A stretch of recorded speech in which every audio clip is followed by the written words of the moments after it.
स्वागत है आपका इंडिया टीवी में। मैं हूं आपके साथ विवेक शांडिल्य।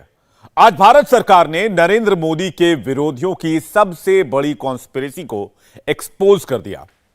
कुछ विदेशी ताकतों ने हिंदुस्तान को कमजोर करने की कोशिश की। हिंदुस्तान के प्रधानमंत्री नरेंद्र मोदी को कमजोर दिखाने की कोशिश हुई। एक प्रोपेगेंडा लॉन्च किया गया। इस प्रोपेगेंडा को सोशल मीडिया के जरिए हिंदुस्तान के हर मोबाइल तक पहुंचाने का प्लान किया गया था। कुछ देर पहले यह पूरा प्लान ब्लॉक किया गया है।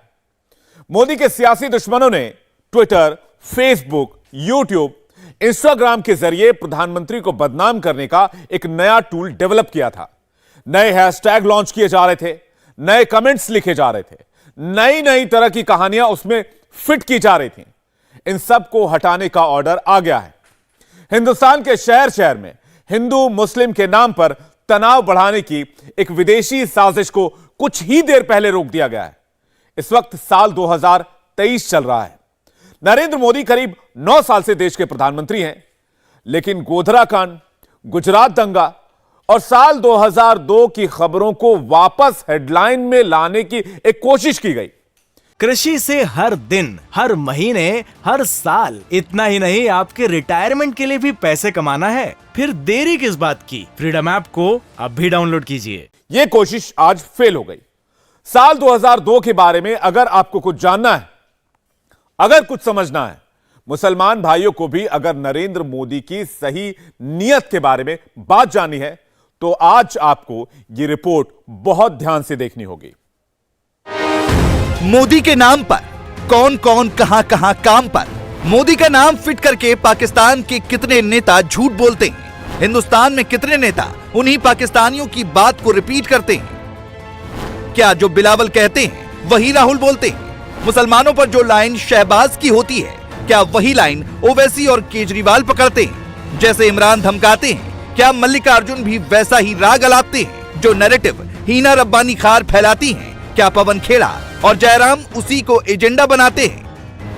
मोदी को घेरने की ये नई साजिश है। देसी विदेशी साजिशकर्ताओं के सारे ऑडियो वीडियो वायरल हैं। पहले कुछ सैंपल्स आपको दिखाते हैं।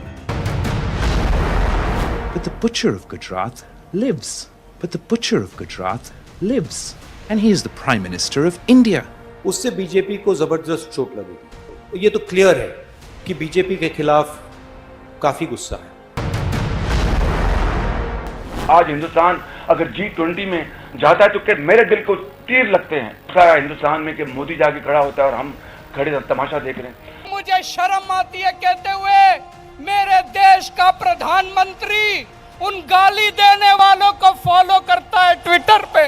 70 साल में जो पाकिस्तान नहीं कर पाया, 5 साल के अंदर मोदी और अमित शाह ने करके दिखा दिया। दोस्तों, नरेंद्र मोदी, याद रखना कि यहाँ 20 करोड़ पाकिस्तानी जो रहते हैं, ये बच्चा बच्चा आखिरी सांस तक लड़ने वाला है। हम तुम्हारा मुकाबला करेंगे। मोदी, इस गलत फहमी में ना रहना, ये आपकी आखिरी गलती होगी। लड़ते लड़ते 750 मर गए। उसके बारे में मोदी को चिंता नहीं। कभी वो आंखों से पानी नहीं निकाले, कभी रोए नहीं। सब कुछ तबाह किसने किया? मोदी जी ने किया। ये सरकार लोकतंत्र की ऑक्सीजन की नली को काट रही। ये चाहती जितनी जल्दी लोकतंत्र खत्म हो इस देश में उतना अच्छा। जो एक पन्ने का चार्जशीट है मोदी सरकार के खिलाफ, मोदी सरकार की विफलताओं के बारे में, उसका भी वो रिलीज करेंगे। मोदी के सारे दुश्मनों की लाइन सेम टू सेम है। ये 23 वाला 24 वाला कौन सा गेम है? चौकीदार ही चोर है। कांग्रेस की टाइमलाइन पर जो पर्चा दिखा है, क्या 24 के लिए यही कांग्रेस की ऑफिशियल लाइन है? मोदी के खिलाफ कांग्रेस एक नई चार्जशीट लेकर आई है। इस चार्जशीट के पन्नों में क्या है? मुसलमानों के दिमाग में मोदी का डर बिठाने के लिए कौन सा नया पैंतरा अपनाया गया है? क्या फैलाया गया है? फुल डिटेल आगे देंगे। 2 दिन से देश विदेश में बैठे मोदी के दुश्मन एक ही कहानी सुनाए जा रहे हैं। फॉल्स नैरेटिव, हेट स्क्रिप्ट वाली विदेशी फिल्म ही दिखाए जा रहे हैं। मकसद सिर्फ एक है, इरादा सिर्फ एक है, मुसलमानों के दिमाग में फिट करो कि मोदी तो एंटी मुस्लिम है, एंटी माइनॉरिटी हैं। 24 घंटे नहीं बीते, कांग्रेस का इकोसिस्टम अपनी टाइमलाइन पर पश्चिमी मीडिया के विवादित डॉक्यूमेंट्री की आड़ में डरपोक मोदी वाला एजेंडा चला रहा था। एक ही पोस्टर हर प्लेटफॉर्म पर घुमा रहा था। मगर शनिवार को मोदी के दुश्मनों ने खुलकर प्रोपेगेंडा किया, किसी और के कंधे पर रखकर नहीं, मोदी पर डायरेक्ट अटैक किया। राहुल गांधी के करीबी जयराम रमेश ने एक तरह से ऑफिशियली मान लिया है कि मोदी को बदनाम करने वाले ट्विटर स्टॉर्म का ऑर्डर गांधी परिवार से ही पास होकर आया था।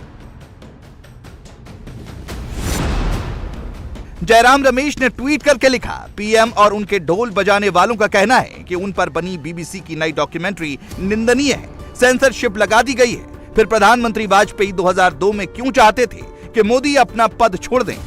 केवल आडवाणी द्वारा इस्तीफे की धमकी से दबाव न डालने के लिए वाजपेयी ने उन्हें अपने राजधर्म की याद क्यों दिलाई?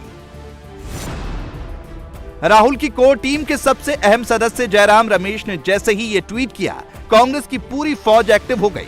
रीट्वीट पर रीट्वीट होने लगे। पवन खेड़ा, सुप्रिया श्रीनेत, कांग्रेस के तमाम हैंडल्स इसमें कूद पड़े। एक फेक डॉक्यूमेंट्री को प्रमोट करने के लिए, मोदी के बारे में अनाप शनाप लिखने के लिए किस लेवल पर फॉल्स नैरेटिव बनाया गया, उसका अंदाजा इसी बात से लगाइए कि जयराम रमेश ने अपने ट्वीट में 50 सेकंड का एडिटेड वीडियो फिट किया और वीडियो में आगे का हिस्सा ही काट डाला, आगे की पूरी बात ही साफ कर दी। इसलिए आज आपको बहुत ध्यान से जयराम रमेश का ट्वीट किया अधूरा वीडियो भी सुनना चाहिए और ओरिजिनल वीडियो में वाजपेयी जी ने आगे क्या कहा था, मोदी ने कैसे कैमरे पर कहा था कि वो राजधर्म का पालन कर रहे हैं, उसे भी नोट करना चाहिए। मेरा एक ही संदेश है कि वो राजधर्म का पालन करें।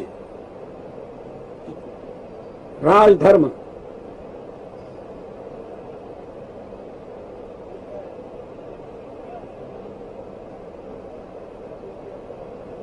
ये शब्द काफी सार्थक है।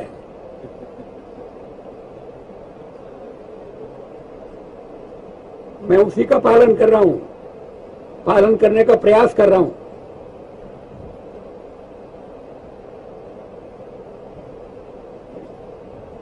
राजा के लिए, शासक के लिए प्रजा प्रजा में भेद नहीं हो सकता, न जन्म के आधार पर, न जाति के आधार पर, न संप्रदाय के आधार पर। मैं चीफ मिनिस्टर के लिए मेरा एक ही संदेश है कि वो राजधर्म का पालन करें। राजधर्म,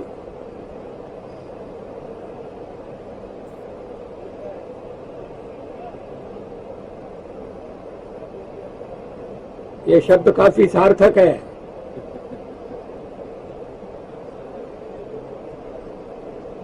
मैं उसी का पालन कर रहा हूं, पालन करने का प्रयास कर रहा हूं।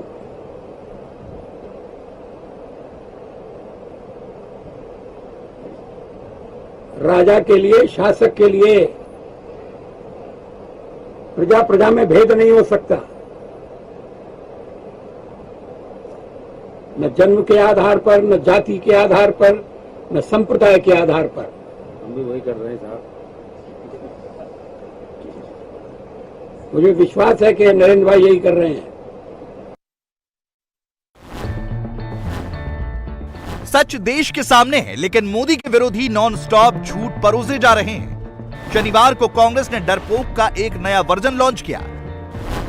24 घंटे पहले स्क्रीन काली थी, तो 24 घंटे बाद लाल स्क्रीन और सफेद टेक्स्ट के साथ मोदी पर आपत्तिजनक ट्वीट्स की सीरियल बॉम्बिंग की गई। यह सब एक सोची समझी प्लानिंग और प्लॉटिंग है, जिसके तार देश के भीतर और देश के बाहर बैठे मोदी के दुश्मनों से जुड़े हैं। जैसे जैसे मोदी देश के मुसलमानों के करीब जा रहे हैं, वैसे वैसे मोदी हटाओ गैंग बेचैन होता जा रहा है। इसे कुछ एग्जाम्पल से समझिए। 2019 के प्री पोल सर्वे में 26% मुसलमानों ने कहा था कि मोदी को दूसरी बार देश का प्रधानमंत्री बनना चाहिए। उसी सर्वे में 14% मुसलमानों की पसंदीदा पार्टी बीजेपी थी और तब बीजेपी मुसलमान वोटर्स की second most preferred political choice थी। 19 में 8% मुसलमानों ने मोदी को वोट किया। 2022 के यूपी चुनाव में 8% मुसलमानों ने मोदी के नाम पर वोट दिया। उत्तराखंड में 6% मुसलमान मोदी के साथ गए। गुजरात चुनाव में भी 14% मुसलमानों ने मोदी को ही चुना। मोदी इस परसेंटेज को और बढ़ाना चाहते हैं, मुसलमानों को और पास लाना चाहते हैं। मगर जैसे ही मोदी ने मुसलमानों से और ज्यादा कनेक्ट करने का फैसला किया, मोदी विरोधी ताकतों ने उसमें गुजरात 2002 वाला एजेंडा फिट करके नए तरीके से परोस दिया, झूठ दिखाया, मोदी के खिलाफ प्रपंच फैलाया। बीबीसी की विवादित डॉक्यूमेंट्री में पुरानी क्लिपिंग्स फिट की गई, कुछ नए इंटरव्यूज लिए गए और मोदी के नाम पर मुसलमानों को खौफ में डालने वाली फिल्म रिलीज कर दी गई। ये एजेंडा कैसे चलाया गया, देश विदेश में कैसे फैलाया गया, इसे एक्सपोज किया है गुजरात के जाने माने मुस्लिम बिजनेसमैन जफर सुरेशवाला ने। जो बीबीसी ने अभी फिल्म बताई, ये तो समझ में नहीं आता कि ये अगर दिखाते तो उस वक्त दिखाते, 20 साल के बाद दिखाने का क्या वजह है, मुझे अब तक समझ में नहीं आ रही है टाइमिंग। हाँ, लेकिन मैं इसलिए इसको पूरी तरह से इसलिए जानता हूँ कि ये जो फिल्म जो बनी है उसमें जो जिक्र है आप देखेंगे बार बार, वो एक रिपोर्ट है जो जो ब्रिटिश गवर्नमेंट ने उस ज़माने में फॉरेन एंड कॉमनवेल्थ ऑफिस ने 2000 पेज का रिपोर्ट है। यानी उस ज़माने में 2002 अप्रैल मई में फॉरेन एंड कॉमनवेल्थ ऑफिस की पूरी टीम आई थी गुजरात और उन्होंने पूरा उसका मुआयना किया था, लोगों से मिले थे वगैरह वगैरह। और उस ज़माने में तो हम मोदी साहब के ख़िलाफ़ लड़ रहे थे और हमारी जो लड़ाई थी मोदी साहब के साथ उस ज़माने में, तो हमारे जो मेंटोर थे वो लॉर्ड आदम पटेल थे। और हमको उस ज़माने में जो मोदी साहब के ख़िलाफ़ की जो लड़ाई में जो एक बहुत जगह मिल गई वहाँ, तो वो उसकी वजह लॉर्ड आदम पटेल थे। मैंने तब भी, हालांकि मैं तो लड़ाई लड़ा था मोदी साहब के साथ, लेकिन तब भी मैंने 2 बातों से एतराज़ किया था वहाँ कि भाई देखिए, ये कहना कि नरेंद्र मोदी ने करवाया है या वो उसमें या उनका ये षड्यंत्र है, ये बिल्कुल गलत है। हाँ, बहुत तो हम तो लड़ रहे हैं, लेकिन हम भी यही कहते हैं कि भाई मोदी साहब की चीफ मिनिस्टरशिप में हुआ है, बस। बाकी उन्होंने करवाया, ये बात गलत है। बाद में ऐसा लगने लगा कि यार ये तो गलत रुख पे जा रहा है, मतलब ये NGOs अंदर आ गई हैं और ये मतलब यहाँ अभी राइट के विक्टिम को इंसाफ दिलाना या उनकी जो मुसीबत है उसको ठीक करना, जैसे घर जल गए थे भाई, घर बनाना उनकी स्कूलों का, इस पे तो कोई बात ही नहीं कर रहा है, ये तो मोदी चल रहा है। तो मुझे तब लगा कि यार ये हमको इससे दूर रहना चाहिए। यानी मोदी के खिलाफ जिस रिपोर्ट को मोदी के दुश्मन बिल्कुल तरोताजा बता रहे हैं, वो रिपोर्ट ही सालों पुरानी है। दूसरी बात, यहां पर जिस लॉर्ड एडम पटेल की बात हो रही है और जो ब्रिटेन में मोदी के कट्टर विरोधी हुआ करते थे, 2013 में उन्हीं लॉर्ड एडम पटेल का मोदी ने दिल खोलकर स्वागत किया था।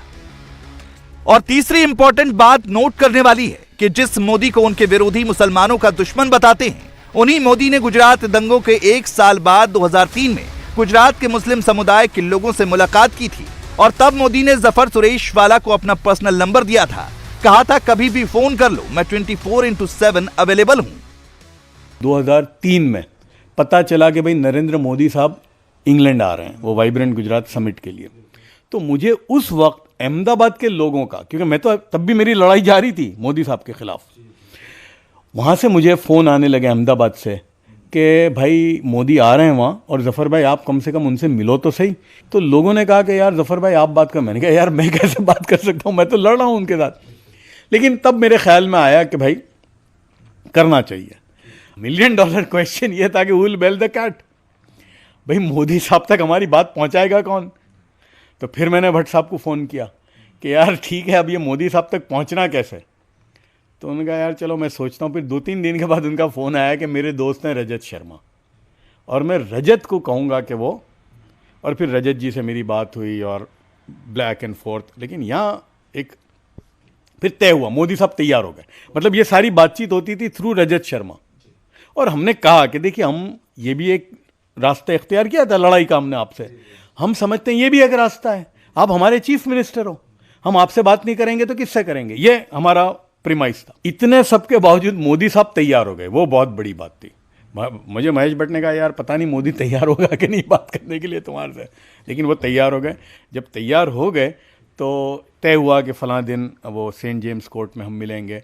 तो मैंने रजत शर्मा को कहा यार तुम भी आ जाओ। बोलते मुझे कहाँ इस झगड़े, मतलब मैंने कहा नहीं यार आप भी आ जाओ। तो वो भी आए और हमारी वहाँ ये मुलाकात हुई और बड़ी 2.5 घंटे तक बड़े हमने ये सारे सवाल पूछे उनको। यानी ये जो सवाल है ना, ये हमने एक एक सवाल का पूछा कि आप क्या कर रहे थे, आप चीफ मिनिस्टर थे, उनका जवाब दिया उन्होंने। हाँ, यानी हमने कोई 2.5 घंटे तक, मैं था, मेरे साथ एक मौलाना ईसा मंसूरी थे, एक और थे, हमने ज़बरदस्त यानी वो एक और बड़ी बात ये थी कि मोदी साहब हमारी सारी बात सुनते रहे, वरना एक चीफ मिनिस्टर बोल देता भाई हो गया चलो। हम भी यही समझे थे कि 2-5 मिनट मिलेगी, लेकिन बोला कि नहीं, तुमको जो बात करनी है करो पूरी। यानी सवाल का आपके जवाब दिए। मोदी साहब ने मैंने पहला मोदी साहब को ये सवाल पूछा कि आपके पास वक्त कितना है मेरे लिए, तो कहा कि जब तक तुम्हारी बात ख़त्म ना हो जाए। फिर मैंने कहा कि मैं एक और बात पूछना चाहता हूँ, क्योंकि आप 5 करोड़ जो गुजराती की बात करते हो, तो वो 5 करोड़ में हम 50 लाख हैं कि नहीं है मुसलमान? तो बोले हाँ बिल्कुल, तुम मेरे हो। उस पर मोदी साहब ने तो फिर हमको लगा कि चलो, तो मैंने सारी बातें हैं कि भाई आप पुलिस को आपने ये दे दिया था, ये जो बातें आ रही हैं, तो जो डॉक्यूमेंट में जो सवाल थे वो सब मैंने पूछे। तो कहा नहीं ये झूठ है, गलत है, इल्ज़ाम है। फिर उन्होंने कहा कि यार मैं तो तीसरा ही दिन था मेरा, यानी मैं ये जो हादसा हुआ मैंने उन्होंने बताया मुझे, और ये सबके सामने हुआ है। बोले 25 तारीख को मैंने शपथ ली, 27 तारीख को हादसा हुआ। फिर मुझे एक बात उन्होंने कही कि चलो समझो कि मैं मुसलमानों का दुश्मन हूँ। चलो, तो बेवकूफ़ तो नहीं हूँ कि जो मैं इतना बड़ा पद ज़िंदगी में मैंने नहीं हासिल किया था, वो पहली बार लिया और मैं इतना बड़ा कांड करूँ। आखिर में उन्होंने कहा मुझे, जो अभी वापस कहा, उन्होंने कहा कि भाई एक काम करो, देखो यार वोट मत दो, चीफ मिनिस्टर तो तुम्हारा भी हूँ मैं, आओ अपना काम तो कराओ मुझसे, मत दो वोट। बोले हिंदुस्तान के अंदर हमारी जो डेमोक्रेसी में कोई भी चीफ मिनिस्टर बनता है या प्राइम मिनिस्टर बनते हैं वो 40% वोट पे बनते हैं, तो 60% तो उनके खिलाफ वोट करते हैं। और मुसलमान कितने हैं? तो क्या मैं बाकी हिंदू जिन्होंने मेरे को वोट नहीं किया मैं उनका? बोले तुम्हारा भी चीफ मिनिस्टर हूँ यार, आओ तो सही मेरे पास। तो मैंने कहा यार आप तक पहुँचेंगे ऐसे? हम पहुँच ही नहीं सकता, अभी तक पहुँचने में इतनी मुसीबत हुई। तो उन्होंने पेपर पे नंबर लिखा और कहा ये मेरा नंबर है, आओ। और वहाँ से हमारा एक और उस पर वो सही रहे। बोले मेरे पास आओ तो सही, भले वोट मत दो। तो मुसलमान तो कभी वोट देता ही, भाई बीजेपी को वोट कितना देता है? 10-15% भी, लेकिन काम तो हमने करा है। ऐसे ऐसे काम करा है मोदी साहब के 10 साल में हमने, जो आप सोच नहीं सकते। विदेशी झूठ परोसकर मोदी को बदनाम करने वाला देशी गैंग एक्सपोज हो चुका है, लेकिन एजेंडा नहीं रुका है। लेकिन अब भारत सरकार भी फ्रंट फुट पर आ गई है, एक्शन ले रही है। यूट्यूब पर बीबीसी की विवादित डॉक्यूमेंट्री की वीडियो शेयरिंग को ब्लॉक कर दिया गया है। 50 से ज्यादा ऐसे ट्वीट्स जो इस हेट और फेक नैरेटिव वाली डॉक्यूमेंट्री के लिंक शेयर कर रहे हैं, उन्हें भी ब्लॉक किया जा रहा है। और इसकी छटपटाहट देश के भीतर मौजूद मोदी के दुश्मनों की टाइमलाइन पर देखी जा रही है। ब्रिटिश ब्रॉडकास्टर के फॉल्स नैरेटिव को अभी भी मिर्च मसाला डालकर परोसा जा रहा है। इस बीच एक और चीज हुई है। 13 रिटायर्ड जज, 133 रिटायर्ड ब्यूरोक्रेट्स और राजदूत, आर्म्ड फोर्सेस के 156 रिटायर्ड ऑफिसर्स, कुल मिलाकर 302 लोगों ने देश विरोधी ताकतों की मोदी के खिलाफ, देश के खिलाफ बनाए गए प्रोपेगेंडा पीस के खिलाफ मुहिम छेड़ दी है। इनकी तरफ से क्रिस्टल क्लियर मैसेज दिया गया है, इस बार नहीं, हमारे देश के लीडर के खिलाफ नहीं, हिंदुस्तान के खिलाफ नहीं, अब पश्चिमी मीडिया के पाखंड को, मोदी के दुश्मनों के षड्यंत्र को बर्दाश्त नहीं किया जाएगा।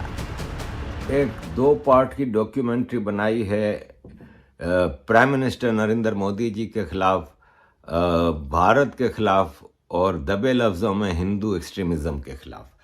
अब यह है कि हिंदू आवाज उठाए तो एक्सट्रीमिस्ट, चुपचाप अत्याचार बर्दाश्त करे तो बुज़दिल, बेवकूफ, नपुंसक।